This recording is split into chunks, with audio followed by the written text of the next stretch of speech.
You ask Tiger to solve. This deals with linear equations with one unknown. The final result is x equals 10 over 11. Let's solve it step by step.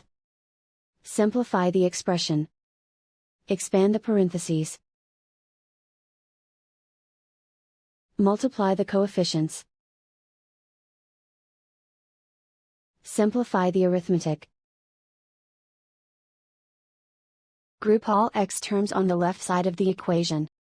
Subtract 3x from both sides. Group like terms.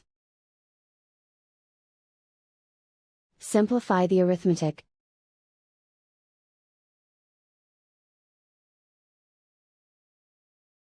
Group all constants on the right side of the equation. Subtract 10 from both sides.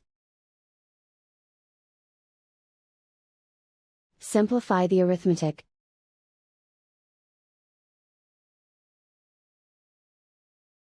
Isolate the x. Divide both sides by -11. Cancel out the negatives. Simplify the fraction. Cancel out the negatives. And so the final result is x equals 10 over 11.